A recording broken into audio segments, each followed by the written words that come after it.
That water is 72 degrees Fahrenheit. Its pH is neutral.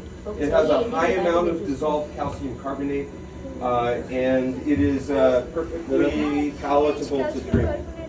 So for thousands of years, it was the main water supply for everyone in this area. Is this water coming from bottom of the earth or somewhere else? So it is coming from something called the Edwards Aquifer, which is actually the water supply for most of San Antonio. And also some of the swimming holes in Zilker Park and or in Austin and New Braunfels. Basically, the way it works is that there's a plateau to our west of about 4,000 square miles.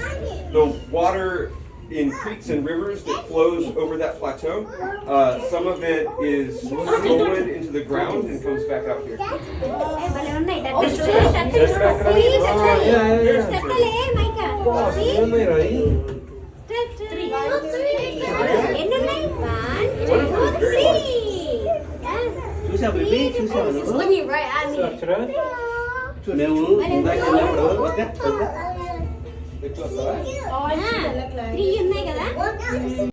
In Texas, to make sure that San Antonio and everywhere around here still has water supplies. They found a couple of Spanish gold coins and a bunch of pieces of pottery and things like that. So now we're in the deepest part of the lake. What's a deer? Yeah, there's some pretty big springs here. Most of the water that comes out of the ground here went underground west of San Antonio. San Antonio.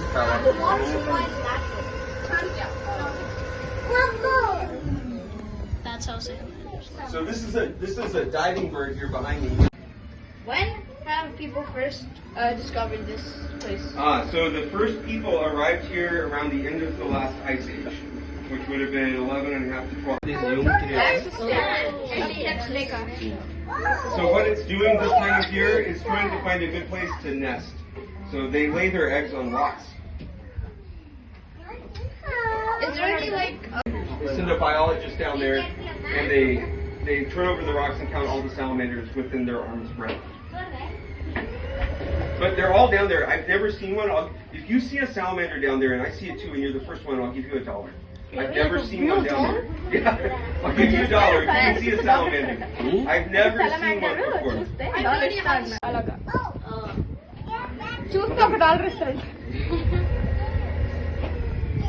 And fallen logs.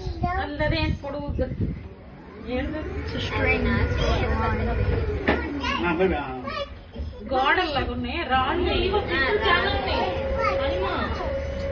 Springs there. This area, back when it was a amusement park, was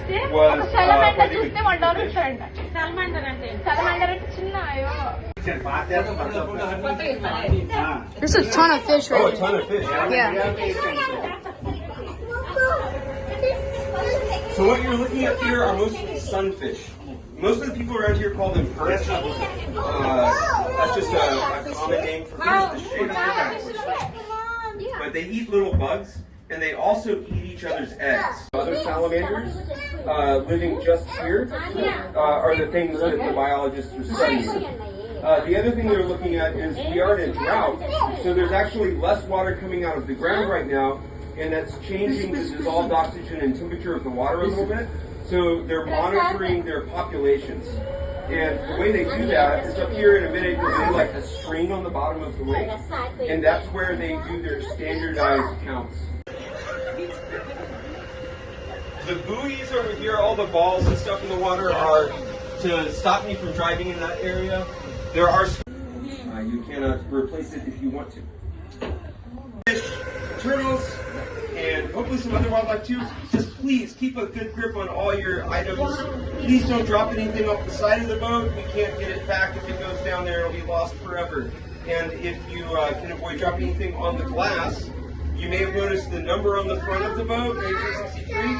That's when this glass was made. So we've got it to last for this long. Hopefully we can keep it lasting for many more years. Now, the view you have when you look in the glass, you can see yourself. You can see the neighbors next to you. But if you look through the glass, you can see there are lots of different plants and fish we'll see. We're also going to see the springs where the water comes from. And Wait, is there if you- coral? There's no coral, so it's a freshwater lake. So all this stuff that looks like coral is plant material. Yeah, this looks like big like sausage fingers. It's called water milk. And there's lots of stuff like that. We'll have to drive through here, but it will get a little bit deeper up ahead. How much deep is this one? The average depth of the lake is about 8.5 feet. So it's like the deep end of a swimming pool. But the springs a lot of times are at about 15 to 20 feet or more, because most of the bottom of the lake is mud. But then the very, very deep part of the lake is bedrock. Really? So yeah, it starts to get a little bit deeper here. You can see some turtles. So that's one thing where I'm going for with all this is that y'all will see the turtles before I do. So if you see a turtle, let me know under the glass. చూడు బాగుంటుంది Is it drift? Mic వస్తుంది Hope I find a turtle. And I can't always stop and catch the turtles, but if I have the right orientation, I will. Look for turtle. Turtle, there's some fish. Oh, there was a big one fish. Small fishes. Oh, those are. So it gets a little bit deeper right here. Plateau to our west of about 4,000 square miles. The water in creeks and rivers that flows over that plateau out and took a drink. So I would not drink out of the lake, but down at the bottom, at the bedrock level, there is an opening. The water is being pushed out. And that water is 72 degrees Fahrenheit. Its pH is neutral. It has a high amount of dissolved calcium carbonate, and it is perfectly palatable to drink. So for thousands of years, it was the main water supply for everyone in this area. Is this water coming from bottom of the earth or somewhere else? So it is coming from something called the Edwards Aquifer, which is actually the water supply for most of San Antonio. And also some of the swimming holes in Zilker Park.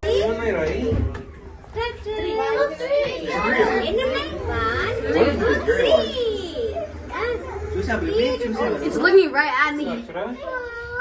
నువ్వు ఇందాక అన్నప్పుడు వద్దా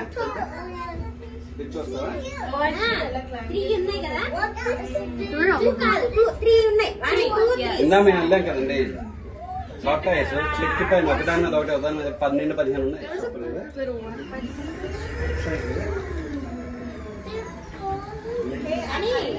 ఎంత పెద్ద dot చూడు. So these are Texas river cooters. They're the most common. And there's some schooling fish down in the bottom.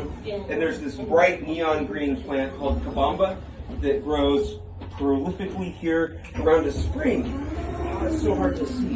But right down there at the very bottom, there's a few little rocks and a few, like a little bit of sand and a bunch of fish. And look at the plants are moving, right? They're kind of swaying. So there's a jet of water coming up there. And all the water we're in right now came from down in that rock. It all comes from that. Okay, we'll turn, see what else is around here. Is this the deepest part? No, we'll see a deep part. It's not twice as deep in some places. Oh, wow. But this is the very start of the San Marcos River. So this is a nature preserve and research site that's part of Texas State University today. It used to be an amusement park and hotel and resort. This building over here was a hotel. Today it's offices. And you used to be able to, back when it was a sanitarium, study and research projects that go on out here because it is property of the university. But the biology department is the most involved with this because down at the bottom of the lake at places like this, there is under the rocks and in the sand, and you can see some springs too here where the water's bubbling up from the sand. There is a small aquatic salamander. It's called the San Marcos salamander, And it's like an axolotl, if you've ever heard of one of those. It has gills. But it's tiny. It's like the size of a spot. In the 1930s and 40s, and people would come out here and swim in the water. This is mineral water. Oh, there's a good bass down there. So you'll find these all through Central Texas, the bass. It's a good one to fish for, a good one to eat. But what I'm getting at is that this is a nature reserve today, so we don't do any fishing in Long Beach.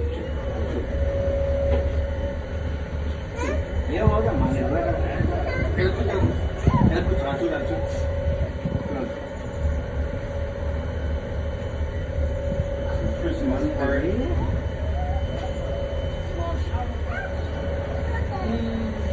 For about an hour, and they can live to be about 40 years old. That big one has probably taken about 15 years to grow to that size. And then it just stops growing.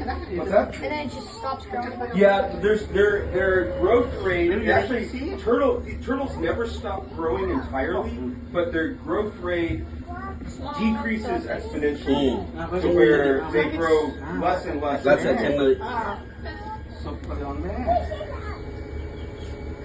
I 1000 years.